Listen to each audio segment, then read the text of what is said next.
Okay, good morning, distinguished ladies and gentlemen. Good morning. Wonderful. Yes, as we celebrate Caribbean Youth Day, I want us to have happy faces, and because it is indeed Caribbean Youth Day, and it's a youth conference. So I want some to put our hands together and celebrate Caribbean Youth Day. Yes, that's how it must sound. I'm still in the aftermath of the conference we have in Bahamas, so I'm still, yes, we have some persons here, so I'm still quite excited. It's Caribbean Youth Day, and I'm excited to be here. I'm sure you are as well, and we decided to start off the conference after all the wonderful greetings to have a round table on celebrating youth contribution. I remember yesterday, Miss Mendez from the CARICOM Secretariat, she said that she is one of the senior youth. So we have different age youth in the room today. So we have early young youth like ourselves here, and we have senior youth, like I won't call your names, but for the purpose of this, to be correct. Here today, the opening of this roundtable for this conference will provide an opportunity for Caribbean young leaders to initiate the celebration of Caribbean Youth Day. But the aim of this discussion is to start the conference with a philosophical focus on youth contribution, rather than youth challenges and problems. So not youth problem, but youth solutions. The speakers and discussants here will be drawn from various regional and national groups and sectors of society in order to start a robust discussion on this or Caribbean Youth Day. The contribution that young people make in society and the prospect for a truly indigenous regional youth movement. Each will offer some evidence of the contribution that youth make, their perspective, their voice, as well as their experience to this discussion on youth post-2015 directions for sustainable development in the Caribbean. Of course, on my wonderful, wonderful panel here today, we have to the farthest right, we have Mr. Tavarrie Smith, who is an attorney who specializes in human rights and juvenile matters and has worked in the field of youth development for the past 18 years. 18 years. He's one of our, he's senior youth, but looks early youth. 18 years. I'll underline that again, 18 years. He serves as chairman of the Bahamas National Youth Policy Team and is viewed as a specialist in juvenile justice, reform, and policy development. Wonderful. Put your hands together for Mr. Smith.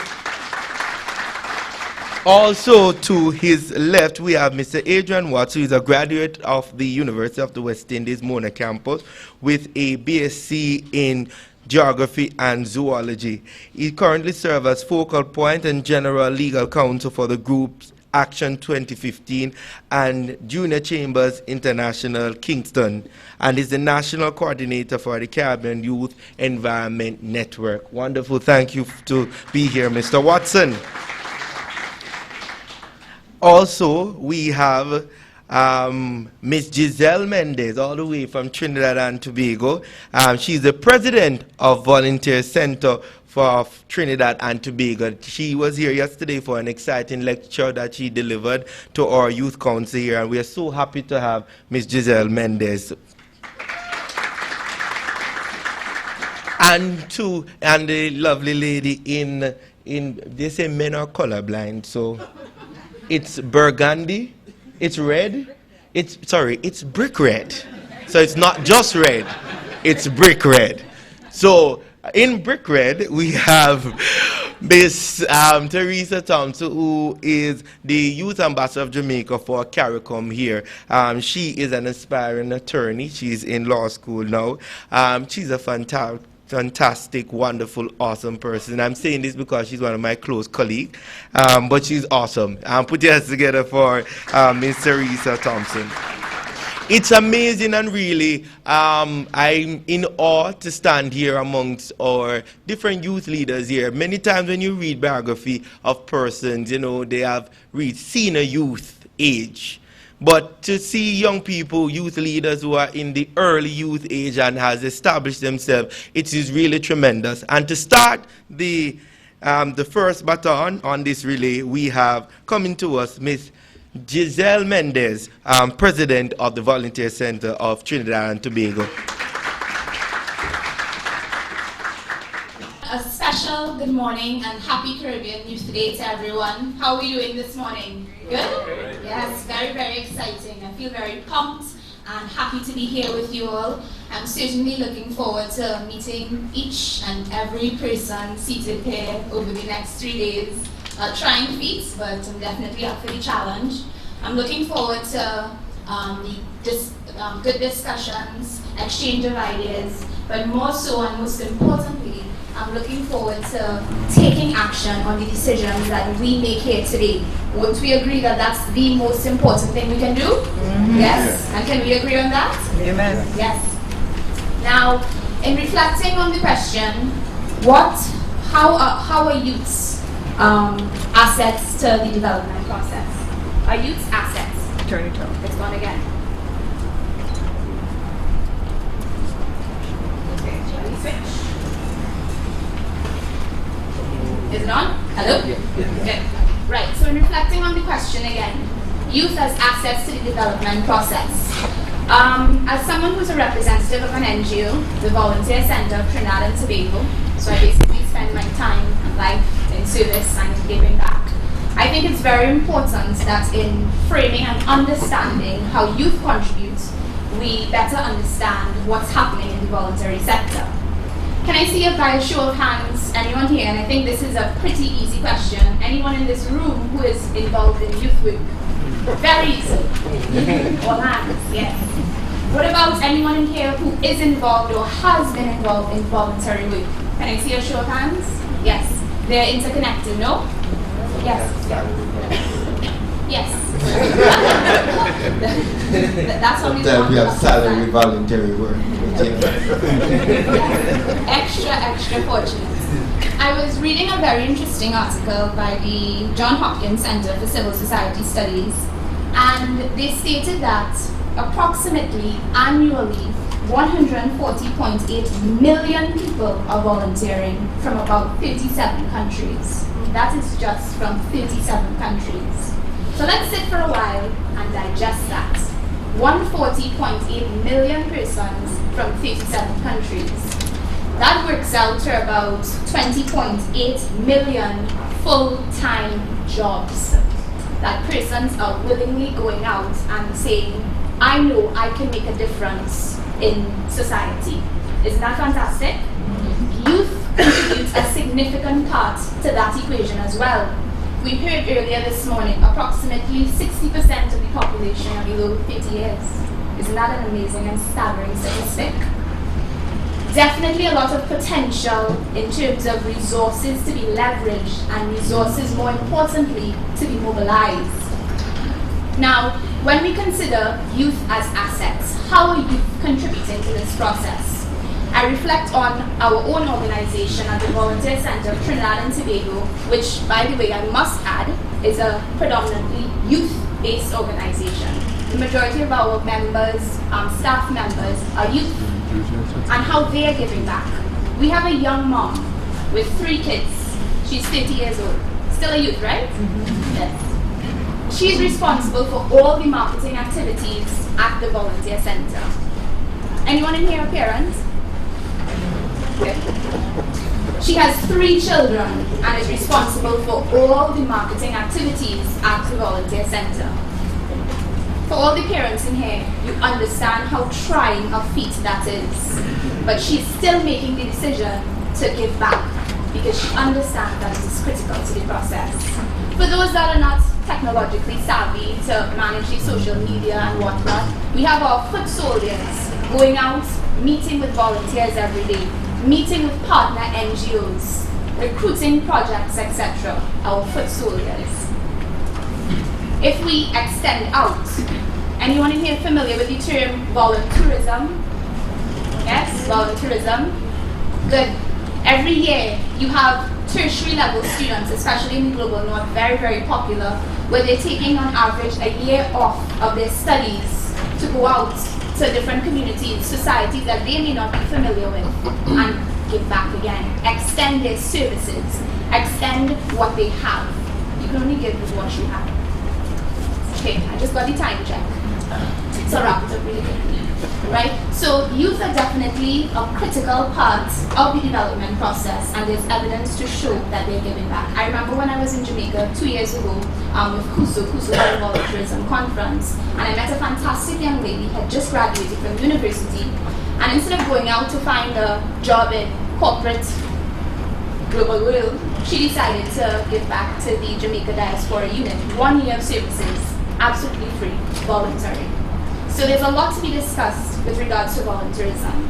There are distinct pillars within those examples, pillars of social responsibility, active citizenship, volunteers who understand their role, who understand that we cannot leave it, we absolutely cannot leave it just to government, just this society that we are saying we seek to build.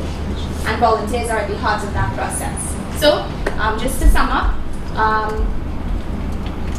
what I expect and look forward to over the next 3 days is that in framing our youth agenda, volunteerism be at the heart of that as well. They cannot exist without each other. Thank you.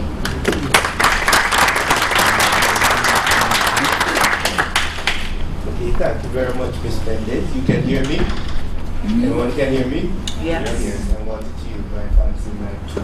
So, thank you, Ms. Mendez. You spoke about youth contribution in terms of volunteerism. At this time, we're going to have Terisa Thompson, which will speak upon youth contribution in terms of leadership, advocacy, and empowerment. Ms. Terisa. Thank you so much for that introduction, Tijani. I hope you don't mind because my first name basis. All right, great. Let me also thank my colleague Giselle for really defining some of the key terms in terms of volunteerism, in terms of leadership. CARICOM in general is the convergence of approximately 15 member states, and a number of other nations. What that means is that we have a melting pot of disparities of different cultures, of different geographical assets, different natural resources. But I think what is most common to the Caribbean is its people. The people provide an asset that you absolutely will not find anywhere else in the world. In reflecting on what I was asked to discuss, I realized that young people are leading in a number of areas. It does not mean to be a leader that you have to necessarily be in a position of leadership, but particularly how you go about executing that which you do. Leadership is essentially having a vision and motivating persons towards it. And so for that reason, I want us to consider our individual positions wherever we are as it is. Because leadership must be about personal responsibility we have to ensure a particular vision is achieved. The other day I was reading an article online, and I hope most of you got an opportunity to read it as well, about a young lady who is in Japan, and she was identified by the person saying Bolto, right? Usain Bolt, or Honorable Usain Bolt, is an ambassador for Jamaica in sports, and he continues to make us very proud. In a number of areas, we have other youth leading in leadership, in politics, in sports, in culture. But what he has done essentially for Jamaica, that is to place us on the map. Irrespective of where we go, we are identified by something. Now, I don't know if he necessarily started out wanting to be a leader or essentially just wanting to be the best at what he does, but that is essentially what is required to be a leader. That's the first thing. We want to be the best at whatever it is that we do, and we must have a passion for people and a passion for that vision. I was also looking at a number of other individuals who have contributed, and the first thing that we need to debunk in our minds is that leaders have to be necessarily those persons, as I said, who are appointed to the position. Right among us here, we have a number of persons who are leading, and I wish to highlight my colleague Adrian to my far right, because I believe his journey to where he has become is one that speaks to essentially what we want to do. A passion for the environment, a passion for climate and change, a passion for whatever it is that we do. I was also looking at, a number of the achievements of the Caribbean, particularly what we have produced. We have, from the Caribbean, the first justice to sit on an international criminal justice board. We also have persons who were awarded the Peace Award. We have persons such as Shay and Fraser Price who continue to champion the cause of women, not necessarily just in sports, but in terms of advocating for rights for women in sports, as well as how they are viewed on the international stage. Leadership then is really about how we perceive what we want to be and how we influence other people to achieve the goals that we want to achieve and that we see necessary for us to achieve as a region. I was particularly, introspective on the topic because I thought about the fact that if our asset is our people, then what are we doing with that asset? Any of us in here ever thought about that? What are we really doing with our asset? Very often we sit and we wait for our leaders to decide for us what is the course of action. And I'm going to refer to a statement that was made some years ago by one of my mentors. She spoke about owning a taxi. If it is that you own a taxi, for example, and you're responsible for the maintenance of that taxi, right? So you pay for the insurance, you pay for the registration, you pay for the licensing, etc. It's yours. But you give it to someone else to drive, maybe because you have something else that you are good at. And they run this taxi up and down, they do whatever they want to do, and when it is that it needs to be gassed, they come back to you and they say, oh, we need gas. Or if the insurance is up, oh, we need some insurance. I'm sorry about that. Oh, we need to renew the registration. She comes back to you with that, and you just basically pay it. Now, when you discover that she's up and down, picking up friends, doing whatever they want to do, but she can come back to you if she falls into a pothole and says, oh, this is what we need, and you pay it over. What that means is essentially you've given her the authority, or him, the authority to do whatever as they please with this vehicle without taking responsibility for what happens with it. As leaders, we have a far greater responsibility to drive the Caribbean where we want it to go. It is not good enough for us to sit back and say, well, we own it, and whatever they want to do, they'll just do it. Because the fact is, if they can get a joyride, they will. Right? And so leadership must be about what it is that we want to achieve. It's about holding persons accountable. It's about having a vision. It's about creating a situation where persons catch your passion and continue to drive towards it. I got 2 minutes deep, so I'm out of here.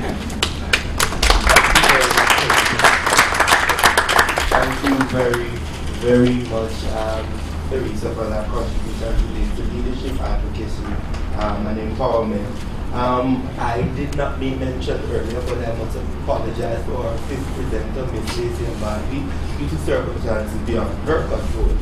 She's not able to make it this morning, but she was looking forward to it. The third speaker we're going to be having now, Teresa already mentioned his name, so we're going to write to him, Mr. Adrian Watson from the Caribbean Youth Environment Network, speaking on contribution to environmental protection and sustainable development.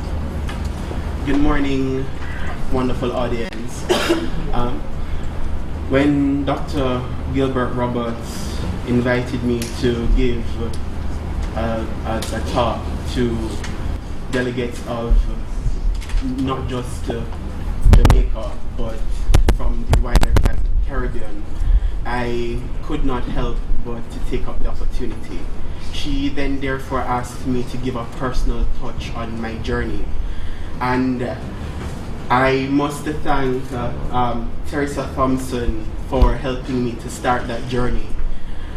When I actually started by accident, and a little youthful exuberance, I tend to throw myself into a wide open black hole cavity of advocate. Well, just anything. You know the story of youth.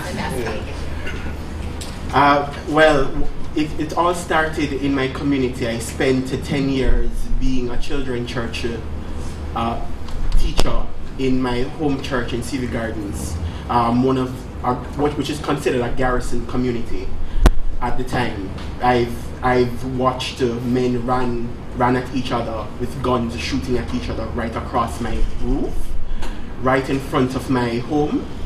And I grew up in that kind of environment. And then to top it off, I've had persons, whilst I was growing up, say he will amount to nothing. And out of that group of people, I am to date one of the very few that has gotten the chance to go to university, and then to have one of my classmates all of a sudden, whilst I was working in the banking and finance sector, called me to say that one of our reps he didn't realize who he was talking to. And then I had to put his fears aside, and then he led me to Junior Chamber International, where I was able to meet Terisa Thompson. And then she was like, Adrian, I realized that you don't want to be a leader, you don't want any titles or any positions, because for me, titles are just that, empty, void. And then, but she then encouraged me to go on a journey. And because she saw that I was very passionate about the environment, and through JCI, I was able to find the organization that I was actually looking for, the Caribbean Youth Environment Network, Jamaica. When I joined, there were only 3 members. Today, there are 10. Well, actually, we're now revising the list and realize that we have 20 resource persons that are members. And whilst being the national coordinator, I've been a consultant on the climate change policy here in Jamaica. I stepped into that climate change forum in jeans and t-shirt because that is the core of who I am, a jeans and t-shirt person. And when I raised my hand and got up, everybody was like, who is this guy in jeans and t-shirt daring to come? And then I said, I'm Adrian Watson. I am an expert at this. And you should listen to me, just like any youth would. And they began to listen, and the jeans and t-shirt person became the talk of the forum. And I started to, because I now felt empowered, I started to pass on that empowerment to other youths. And I sought to educate myself by doing online courses in business and in diplomacy and the likes. When I was then picked up by the Jamaica Rural Economy and Ecosystem Adapting to Climate Change program through Nadia Ferguson. They're actually closing out that project today, which is USA funded. And she said, Adrian, do you want to be a climate change action agent and facilitator? I took up the chance. Next thing I know, I'm running 2 CPAC programs, one in Knox Community College. They were able to get their grant funding for an agricultural rain harvesting system. Then there was a whole other Bay Youth Coalition that was able to put up a solar panel on one of the schools in their community. And then I was asked to sit on the secretariat for the YCCC that happened last Friday. So because I was bold enough to jump, to take the leap head first, I was able to impact the lives of over 50 young persons under the age of 28 directly, I being 27. I never thought that I would be able to do that. And I've been able to teach teachers who have taught me in high school. And they say, oh boy, I never saw the day when a student of mine, teach me. So in closing, both the older youths and younger youths, because I do not want to march along with you. JCI would like to keep me until like 40, and CYEN would like to keep me until like 35, so I have just a few more years to go. Anybody can do this. Anybody.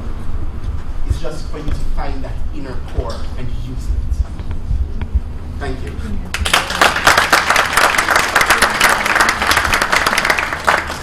Very much Adrian, man of the jeans and t-shirt. Very, very well contributed. It's just amazing to hear the story. We're now going to listen to our final presenter, and he is Mr.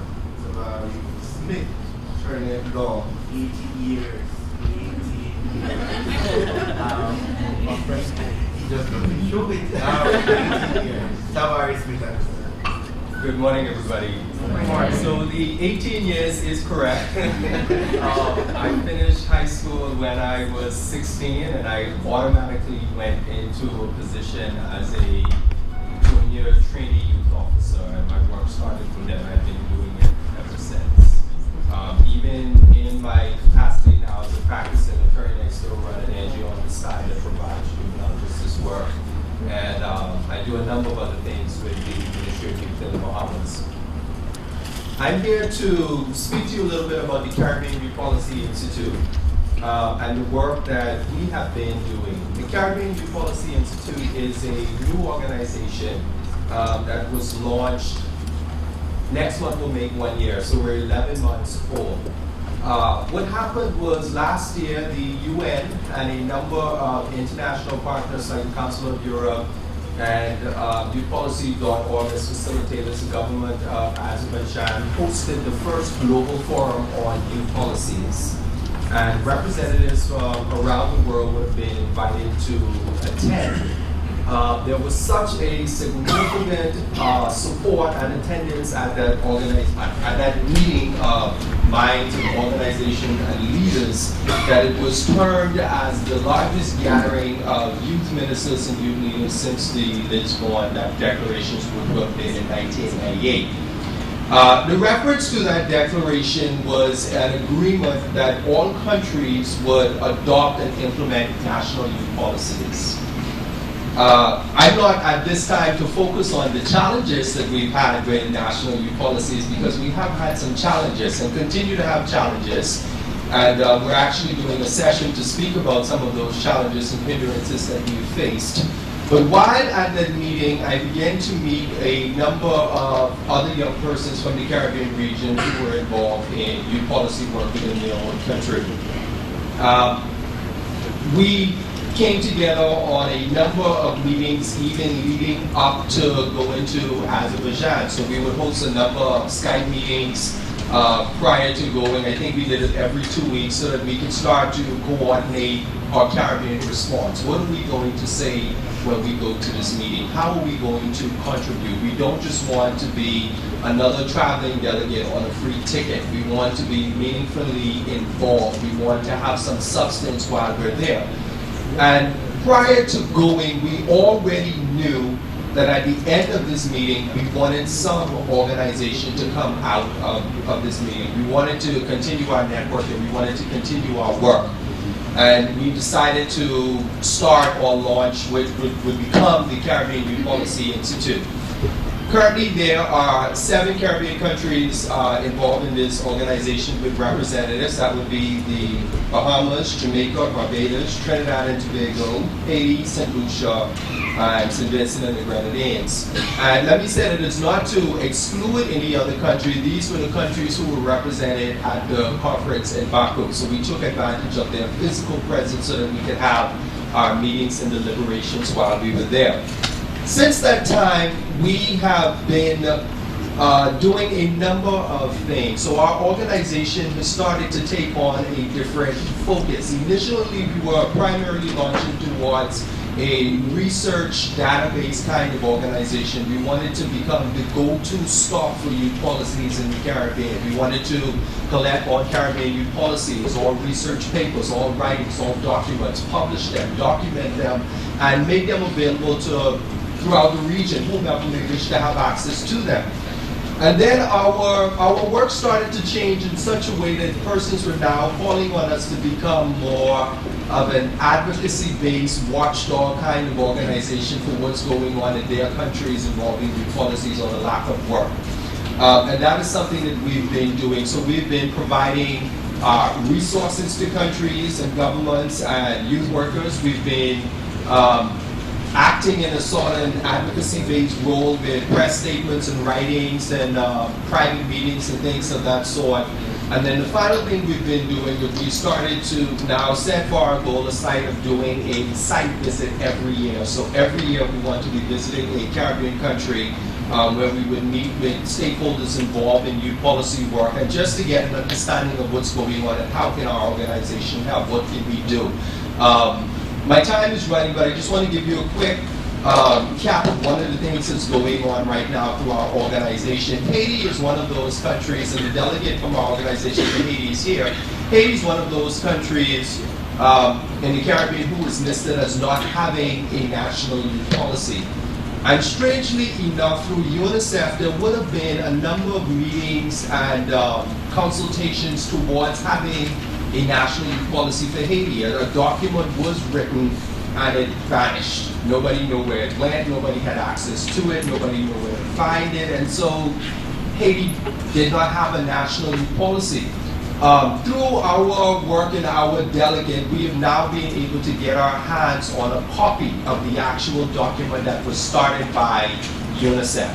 And so our delegate is now working with our team who represent these other 7 countries to provide resources, to provide aids, to network them with youth policy specialists from around the world. Persons like Dr. Tijani and persons like Mr. Henry Charles, who is the expert of Caribbean youth. I mean, there's nobody like Henry Charles. But to start networking them with persons like these individuals who can get the work done. And so just to wrap it up, in terms of being assets to youth development, we believe that our organization is moving towards becoming an asset for the region, to become a hub and a one-stop shop when it comes to youth policies for the Caribbean. Thank you so much.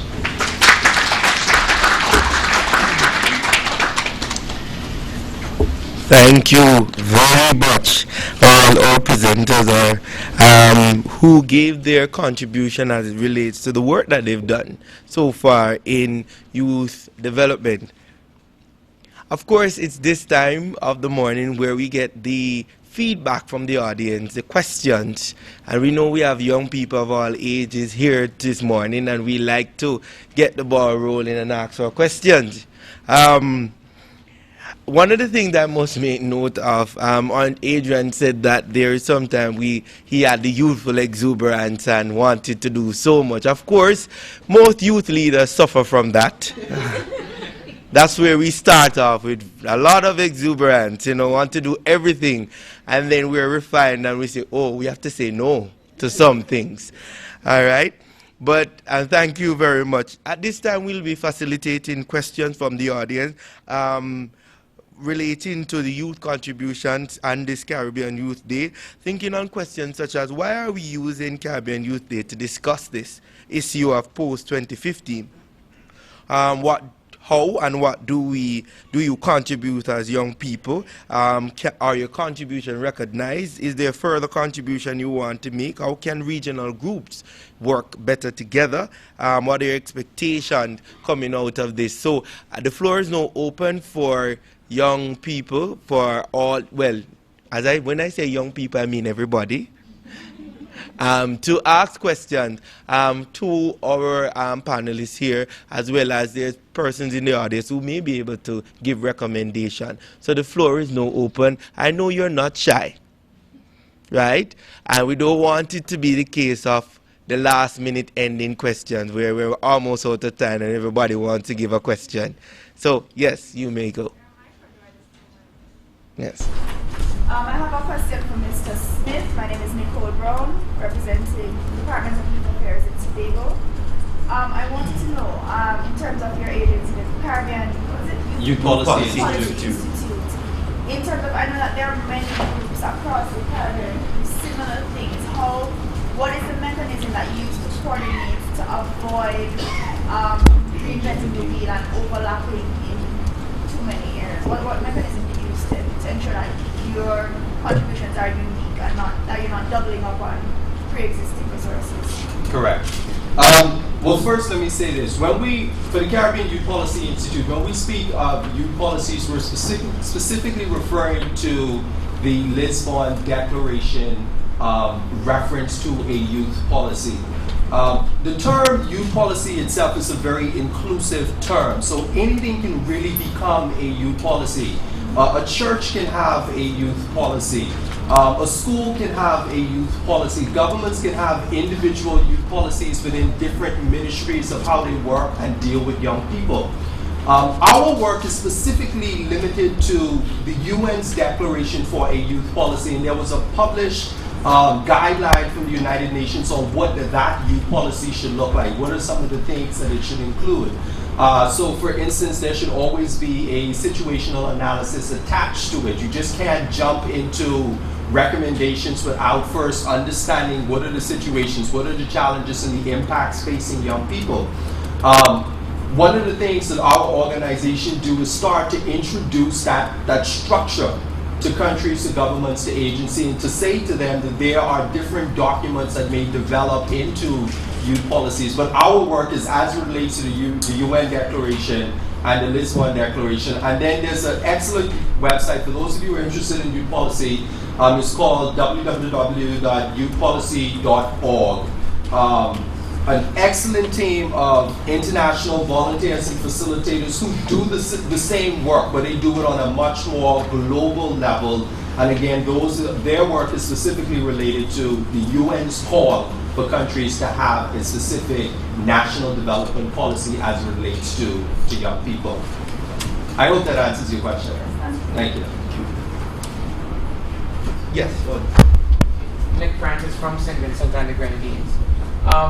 I have a question for Mrs. Smith.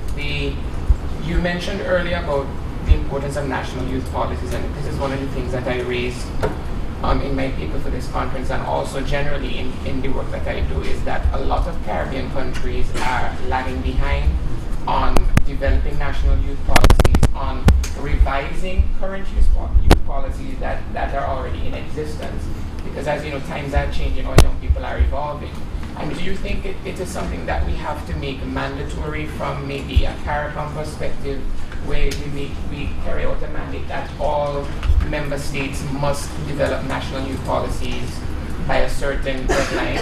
And part of it too is that a lot of these national youth policies that are being developed are not necessarily informed by young people. And that is a definite point that we have to remember, that these policies have to be directly informed by young people through direct consultations. Very quickly, and my colleagues can comment on this as well, because youth policy impacts all of us and all of our work that we do. I wholeheartedly agree with it being mandatory, both regionally and internationally. And one of the challenges we have with international declarations and communiques is that they lack enforcement provisions. So when a country fails to implement or fails to live up to the standard, there's no repercussion, there's no consequence for your failure to not do it. One of the challenges that we face in the Caribbean is, as you said, the inclusion of young people. So young people have not bought into youth policies because they're not included in the youth policy. The reference that I made to Haiti and the UNICEF document, one of the first things we asked was, what was the inclusion process for young people? And there's no reference to it. There's nothing in the document that can tell us we had this amount of forums, we spoke with this many young people, the research took place over this many provinces and this many districts, so that we know what the inclusions are. But all of us who work with young people, we know how young people go. Unless young people buy into it, any idea for young people without young people being a part of it is an absolute failure. And our governments continue to ignore that we have to include young people. We have to make them key stakeholders of the actual policy documents themselves. Put it in their hands. Let them know that this is your document, this is your agreement, this is our commitment to you as a government of what we believe a national agenda should be for young people, and that's the only way it's going to work.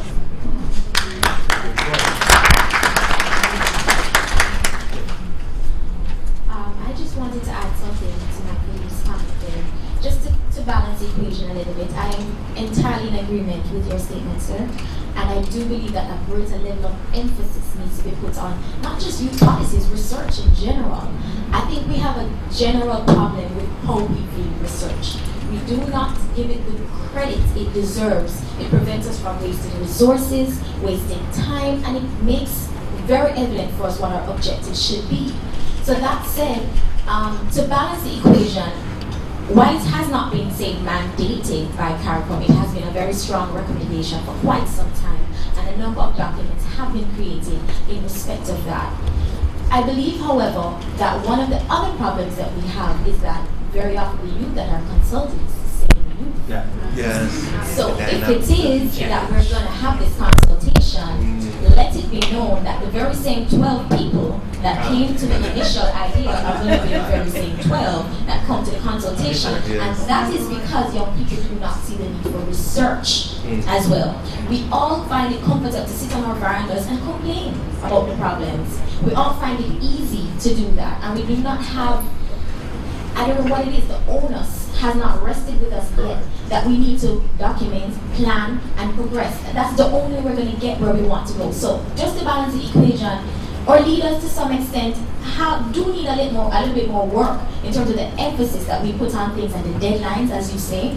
But I do want to implore our young people here, when we get opportunities to consult, when we get opportunities to make an impact on any policy, on any document that concerns you or your peers, encourage other persons to be a part of it and be as frank as you possibly can. Participate, because if you don't participate and the policy does not reflect you, you really don't get the right to complain. That's right. Yeah, I just had a really quick point with regards to national youth policy.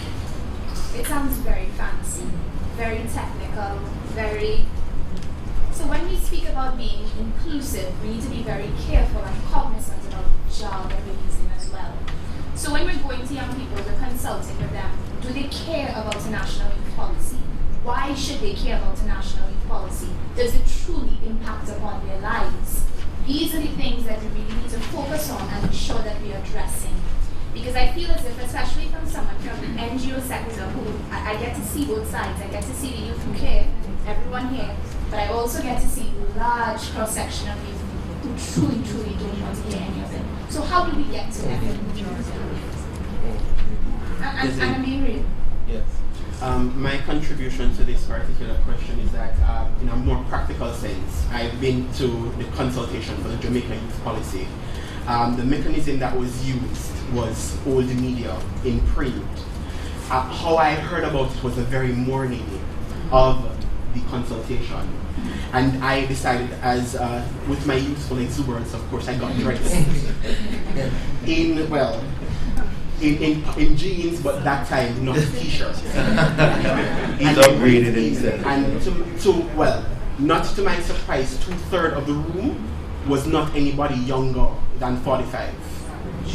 Now I'm thinking, if you're going to address youth, what is the media that we're using today? Social media. But yet still you're putting it in print.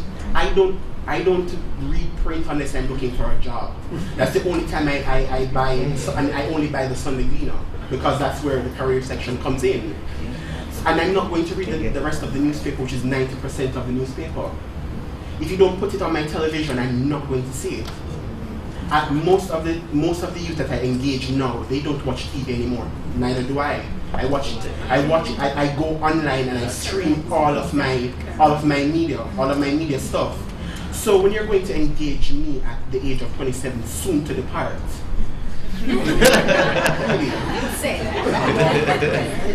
well, some people say I have a long way to go, but I'm brushing on 30. And so if I'm only using social media and I'm about to depart youth, then what are the persons to do that are 14, 15, and 16 to do if they're using the same media as a 27-year-old? Really? Think about it. It's a very important point that you made, Adrian, and others on the panel to that question. One of the things that comes out to me is that consultation can't be a formality. That's what many times as young people we feel. The consultation is a formality. You have to have remember to have consultation, you know? And then invite us to a room and then you present a document. The night before we get an email and we're to read through this document and come up with some idea or critique. It really doesn't work that way. It's very hard. to really read a document all night. So it can't be a formality. If you're consulting with us, take us as we're the opponents that we are. We're coming into a room to discuss something of vital importance to all of us. Consultation cannot be a formality anymore. Yes. Good morning. Welcome to Jamaica. Thank you.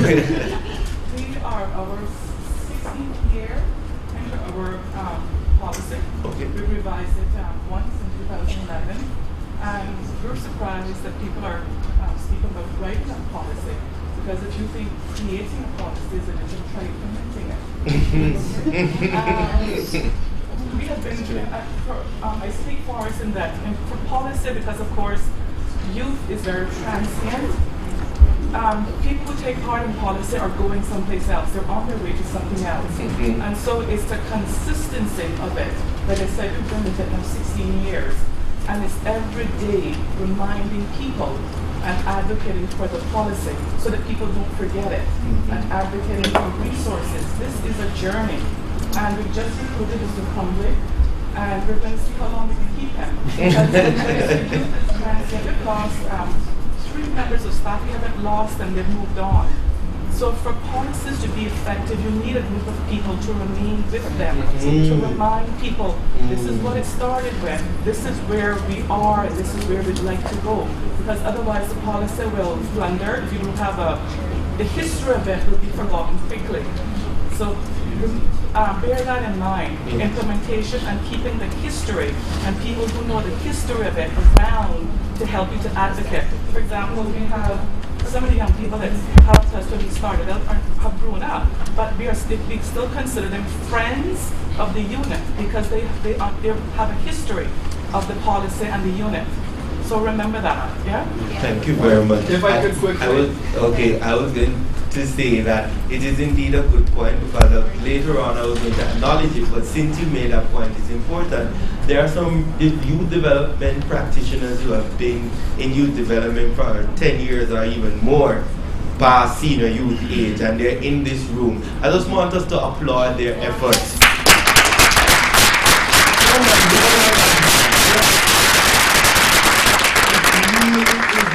Easy to be in youth development, because youth is constantly developing. There's old issues, and then with youth there's new and emerging issues each and every day. So to face it and to have action plan and all of that, and we want to see results now because we're young people, we really have to applaud their effort for staying the ground so far. I know it's not easy, but the gray years were worth it all along. Yes, your question. I'm just curious as to how you guys define impact for the different initiatives that you worked on. Defined impact? Yeah, what would they define as impact? What do you define as impact? Based on Like quantitative measures. Yeah. Well, personally for me, it has to be a combined quantity and quality, and I emphasize the latter word, quality. So it must be task by task measurement. So like for example, in my opening speech when I said I impacted 56 persons, and when they got tested and they passed the tests, and then they felt empowered, which is a quality now, they actually went out and won. Actually, a group of them last week wanted to help me start out the Caribbean, the CYEN Jamaica South Central District, which is something that I've been advocating for from my executive director. And now it's actually almost a possible reality. So you don't just measure by 1, 2, 3, 4, but you measure by quality, because that quality will make sure that the quantity is exponential. And so therefore, for me, it's quality first, quantity secondary. With regards to impact, it's very interesting you should ask that question actually, because the executive and the volunteer coordinators at the volunteer center, we were asking ourselves a very similar question. How do we know that we are impacting our lives? So we have been in existence for 3 years, and on society, Trinidad and Tobago society, because the Volunteer Center of Trinidad and Tobago exists. What can we claim? What can we say we were responsible for diminishing in this regard or improvements on X? There were interesting responses to that, but what we did realize was we needed to really take some time to not only do research, but carefully map and track and better record all activities that we were doing so we can have a real picture about the effectiveness of our transactions. How did we do that? About 6 months ago, we implemented a policy development department at the Volunteer Center with a mandate, one, to carry out a national research project in Trinidad and Tobago, which some of the supporters of that initiative are actually in this room today, where we would be looking to track and measure and better understand what volunteerism means to Trinbagonians. So when we say volunteerism, it's been in existence for years. Many of us in our different church groups, we've been volunteering, etc. But how do we better understand how those small actions over the past 50, 60 years have been impacting on our national development? That's what we're trying to get to the root of, to understand our picture today and what actions we need to implement for tomorrow to continue and leverage on that momentum. Can I ask the young lady who asked the question to stand for me? Tell me your name, please. Natricia. Natricia? Yeah. Okay, Natricia. Thank you so much for that question. I asked you to stand because what I'm going to say is very short, but I want to look at you when I'm saying it. Okay. For me, impact is directly proportional to the need of the people. We measure impact when we see that whatever the need was is being met. Whatever transition needs to be made, or somehow we're on some transition towards achieving what it is that we set out to do and what they set out to do. So if we realize that persons are not educated and they need more exposure to other things, and that is what we're setting out to do, 2 years later we need to sit down and look, okay, so 15 people passed through this, how many of them are now educated? So for me, impact is measured essentially by what the need was and where we are in achieving the assisting person to meet that need. All right? Okay, we'll. I just wanted to add very quickly to what my colleague here is saying. Even in terms of how we distinguish and identify what the needs are, we need to be very strategic in terms of how that is developed as well. A lot of times we sit with our executive, we sit with our council members, and we utilize our personal experiences, and we say, okay, there needs to be a book drive to address the educational gaps in our society. And how did we come up with that program? So we need to be, again, very clear, and this is where research becomes very critical in terms of helping to show us where the true needs are. There's a difference between true need and perceived need. And I'm very convinced that not only in terms of our own networks, but also on a political scale, we're making a lot of expensive decisions based on perceived needs. Okay. Tavarrie is going to make a comment, and then the last two questions from the two ladies over there. Yes. Very quickly, for the CYPI, we have an information document that I can email out or share electronically. So you can just leave your contact with me at the end of the day. But as a policy writer and as an attorney, measuring impact for me is completely different, right? So firstly, our goals have to match our objectives. You just don't sit in a room and pick out 10 good goals and 10 good objectives. They have to match, and they have to be measurable across the board with each other. We set annual benchmarks that we have to meet, and not 20 benchmarks. We set 3 benchmarks, or we set 5 benchmarks that we can constantly look at every 3 months, every 6 months. Are we meeting our goal? Is there impact? How do we address this? Are we going to be on target for 2015? We also have an annual assessment process, so at the end of next year, which will be our first year, our goal is to publish our annual assessment report, and we've already started those discussions internally and externally. And then finally, the reality is we can't police ourselves.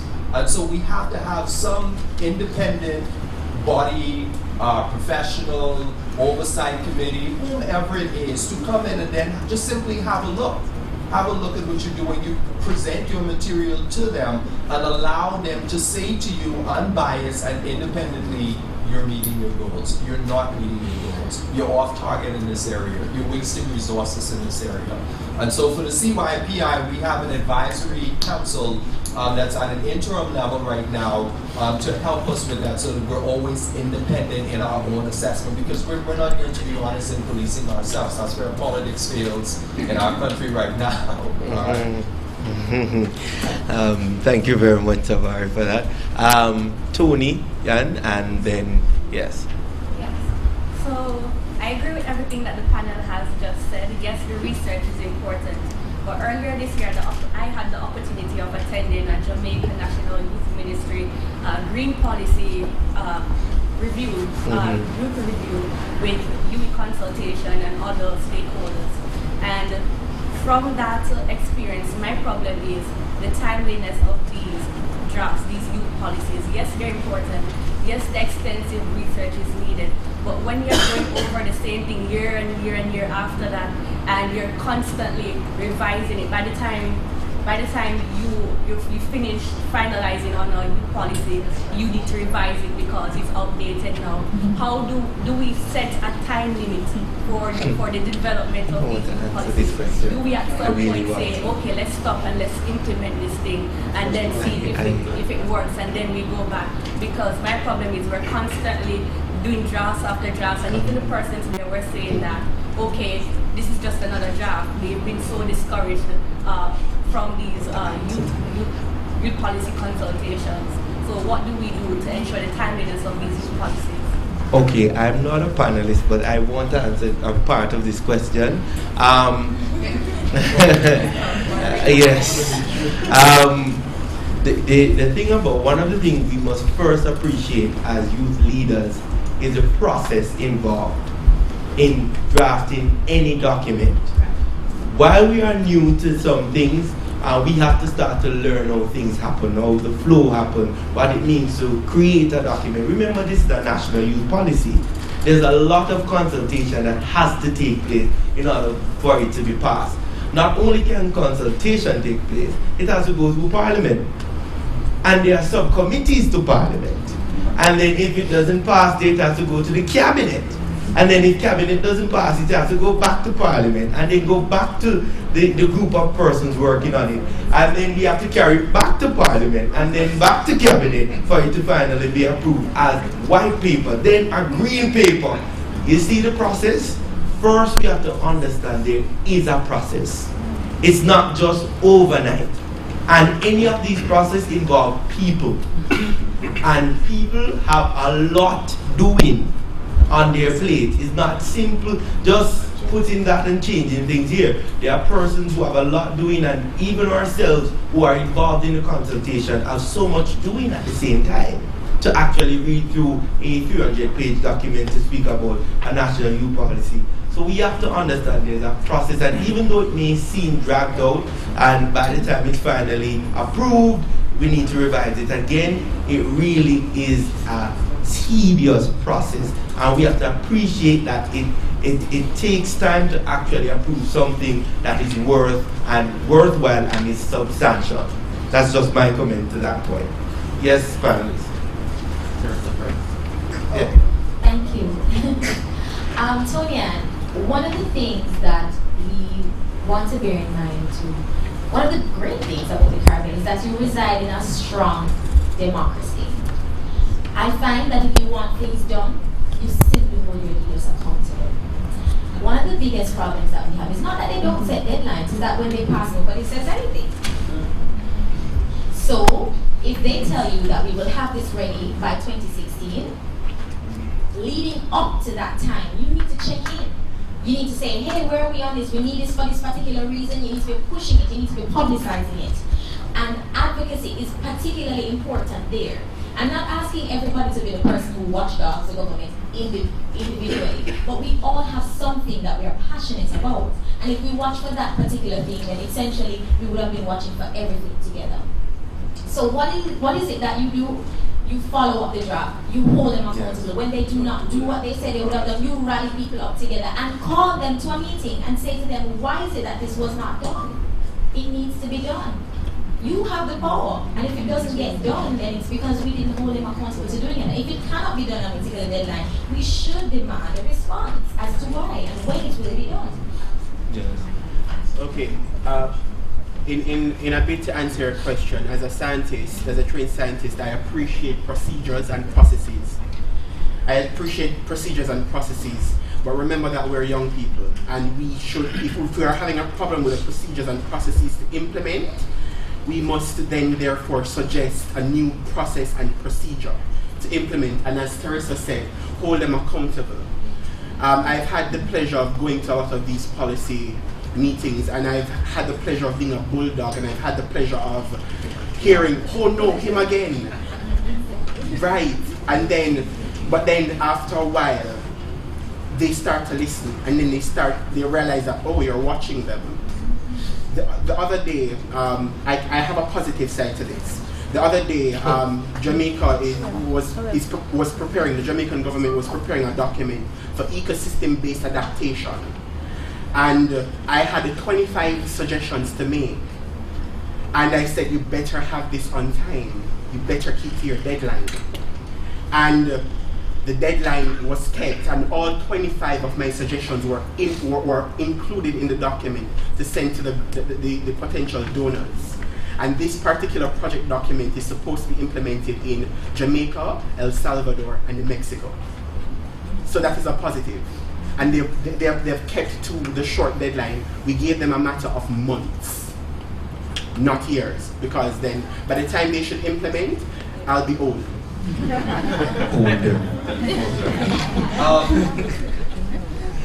I have a little of a different take on it. And the reason I said it is because young people are dynamic, young people are constantly changing, young people are vibrant.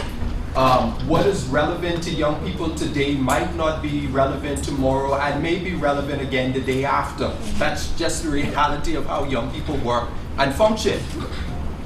In order to meet that changing dynamic of young people, policies have to become living documents. And they have to be so easily adaptable, amended, changed, and constantly reviewed. That ought to be a routine process.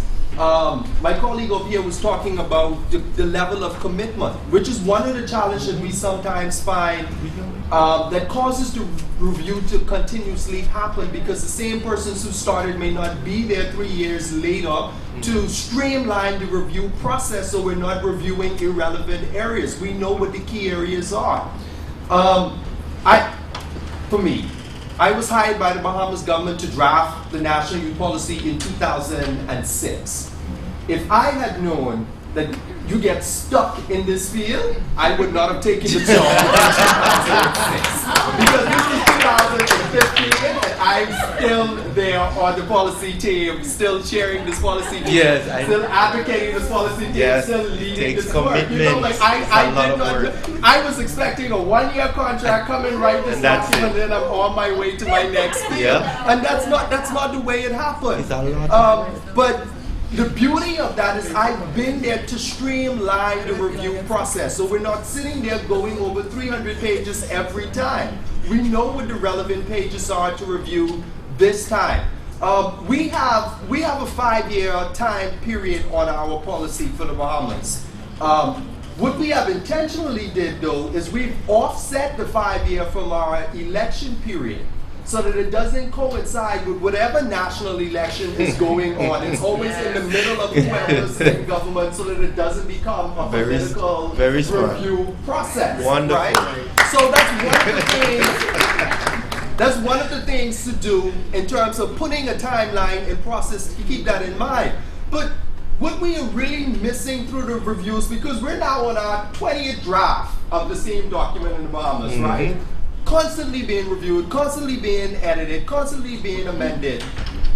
One of the things to keep in mind so that young people appreciate the process is, as my colleague said, the implementation.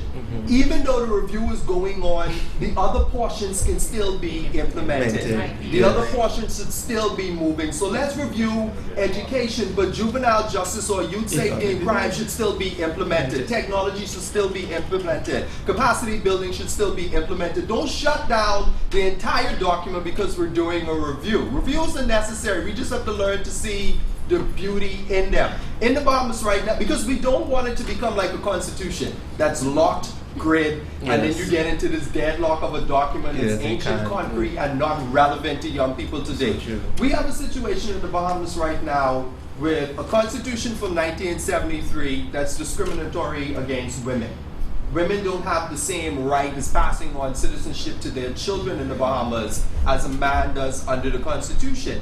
Everybody accepts it's discriminatory. Everybody accepts it's wrong. Everybody accepts it needs to be changed. But the process of constitutional review and the process of constitutional changes becoming political and the process of getting this ancient document to become relevant is just almost impossible. So I'm totally for constant reviews of national youth policy. We can review them constantly every week. Let's do it, but continue to implement in the midst of your reviews. Wonderful. Good point, really good point. I'm going to take the last question from the person on her hand up just before George, Frank George is going to give his short comment, and then my young lady friend there, and then that will be the end of the session. Yes, George. Oh. Okay, it can be both. Since you're all lovely. Okay. Alright, Franz Johnson is on the Grenadine. I just wanted to highlight something that Tony and others said. She said that some of the same youth consultants who were involved in the process were like, the draft again, fair. Basically, they were disenfranchised. Now, I was here thinking, yes, you have to appreciate the process. And sometimes the process cannot be any shorter. And yes, sometimes implementation does take place in increments. But how do we then keep young policymakers motivated? And think about the young person who is not involved in the process, who is not informed, and feels like as if they just drafting after draft after draft after draft and not doing anything. How do I remain motivated as a youth? Or how do you inform me properly so that at the very least I do not become disenfranchised and I develop a sense of confidence in the process? How do you? I was going to comment on that. I want to, but I think Tavarrie is just urging. So Tavarrie, you may do so. I talked about me being employed in 2006. The checks stopped coming after a while. And I'm still there. So I'm now in a voluntary capacity still there. I'll tell you why I'm still motivated. I'm still motivated because having spent 6 years speaking to thousands of young people throughout the Bahamas, traveling every island, every district, and the young people say to me, Mr. Smith, how do we know that this isn't going to become just another document that sits on somebody's desk? And I say to them, because I make that commitment to you. Those young people are the reasons that I'm still motivated, because they hold me to the task. I see them. The same way we're holding our politicians accountable, the young people are holding the youth policy leaders accountable in the Bahamas. And so it's a push effect. Our Minister of Youth said it very, very, very cleverly. He said to the young people at one of our forums, continue to push the director so that he pushes me, so that I push the Prime Minister, so that he pushes Parliament. And that became our slogan at the end of the day, push for policy. That's that. But it's that commitment to the young people. So yeah, I get frustrated and we row because sometimes we don't have resources and sometimes the internet ain't working where we need to do work, and it's not the best of environments. But I think about those faces. And I think about me going back into that community and saying, I kept my end of the bargain. Now I need you to keep your end of the bargain and make this document work. Yes. So indeed, Tavarrie, important. We have to then look at our commitment side as youth leaders or youth development practitioners to be committed to the process. So we will be weary along the way, but we have to move beyond the culture as youth leaders, even though it happens amongst our young people. But we have to move beyond the culture of having quick fixes for everything. It doesn't happen. There's no microwave thing really that happens. It doesn't happen in policy making, so we have to be committed to cook the meal, not just microwave it. All right? Young. Good morning, everyone. Oh. I'm Denise Williams. I'm from Kingston. Most of you will be like, where the heck is Kingston, right? But that's a rural area down in St. Catherine. Now you spoke about impacting lives, right? How do you impact the lives of people in rural areas? Because I travel to the urban area, which is Kingston, to come to this conference. But there are actually people there now. If they don't turn on their TVs or something like that, they will not know that this conference is going on, right? So how do you impact people from rural areas? How do you impact on their lives? Yes, good question. Well, as you were here from my earlier presentation, now you know that Knox Community College is in a rural area, Spalding, Clarendon. Now, they were actually pretty shocked when an urban child came to them to present, right? To present a CCAT program. So one, we have to start by being willing to come out of our comfort zone, because I'm an urban child. I'm not a rural child, my grandparents were. And so I decided that I was going to get up with youthful exuberance and go to them every Friday, like clockwork, make a 2.5-hour journey to them. How I got to them, because I spent years building a network, I did not want to just sit down with my CCAT facilitation skills that I was training and boast about it. I actually wanted to do something with it. And I could have chosen an urban community. I could have chosen my own. But I said, no, I want to go outside. The initiative starts from those with capacity to go and build the capacities of those in the rural areas. And in short, to try and answer the young gentleman's question, you have to build the capacity around you, or else you'll get burnt out. You will. Thank you. And so you have to start energizing, and because I'm currently now burnt out, as much as I'm here. At 27. You know how long it took me to get up this morning? I've been doing this consecutively for the last 3 years without any break or any resources. Currently now I'm seeking a job, I'm unemployed. Advertisement, just. And right? But the other day somebody said to me, during the year that you're unemployed, Adrian, you've contributed somewhere between $3 to $5 million while not working. Really? And I was shocked because of the amount of lives I've impacted. So it must be the willingness of those urban children and rural children as well to energize those around them and impact each other and pass on the skills. Yeah, my mother spent over $2 million Jamaican to invest in my education. And I have a responsibility to my single parent mother who raised me from ground up to energize the society around us. Yes, she was rough, but she invested in me, and it's our responsibility, and recognizing that responsibility to each and every fellow man, from my dear friend in Bahamas to my dear friend in Trinidad to those locally here in Jamaica.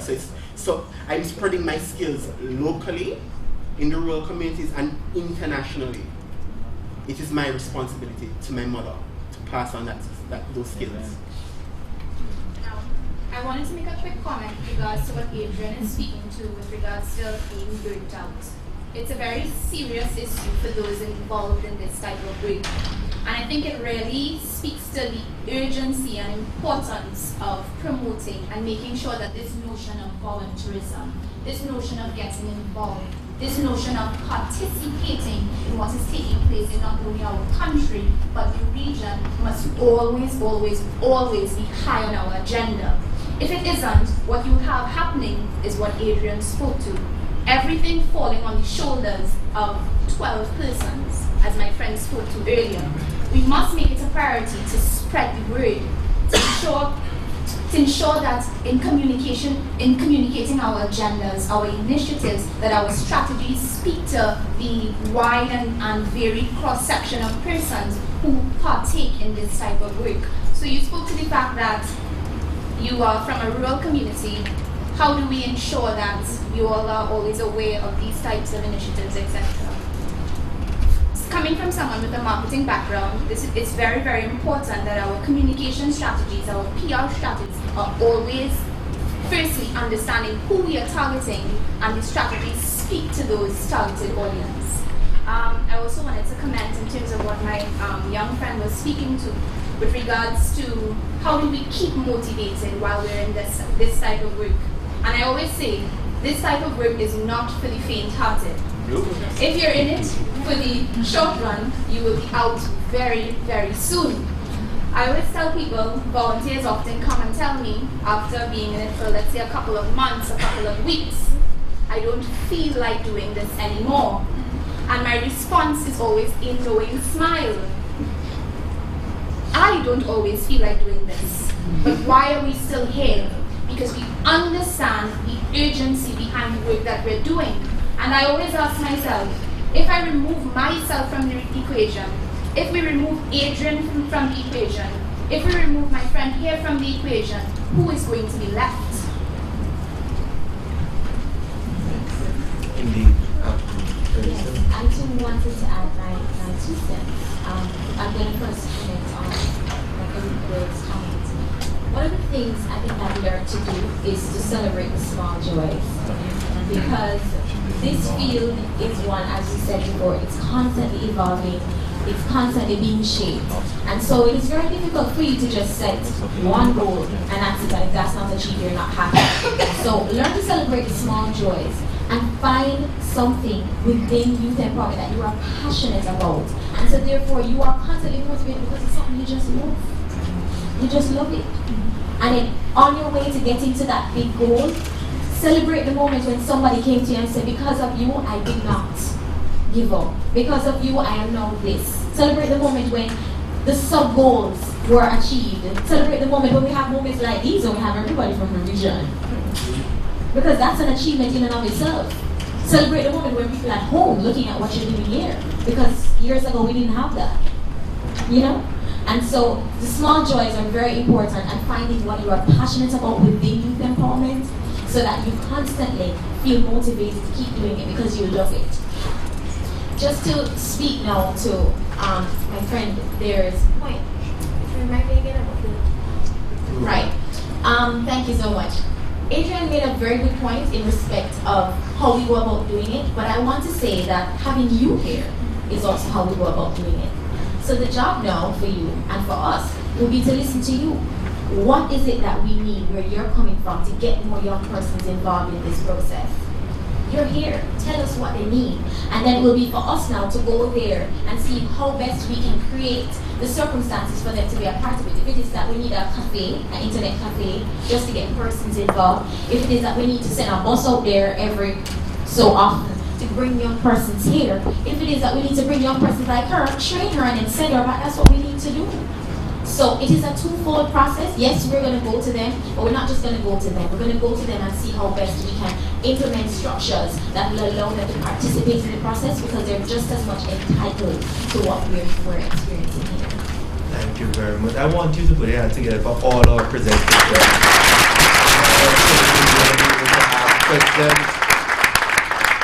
Thank you very much. And as we close off this session, remember, we can't all be in the same physical space at once. It's physically impossible.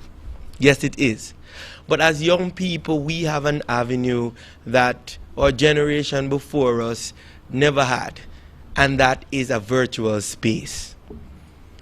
Just the same way we use it for chat room, for Facebook, Twitter, and Instagram, and Snapchat, the meeting can take place virtually. A number of times we have Twitter summits now. We don't even have to be in a physical room to have a debate. We can have a Twitter summit. And we record those concerns and bring it to the policymaker, because we all can't go into the room. We all can't sit at the table. However, we can voice our concern and channel it to the right avenue to get our voices heard wherever it must be heard. Right? That's one thing. Physically, we may not be able, but virtually we can make it happen. The other thing is that we as young leaders, we're facing the challenge that, one, many of us is either we're volunteer full-time or we're working and volunteering full-time. So we're doing double jobs, or we're working full-time, volunteering full-time, and studying full-time.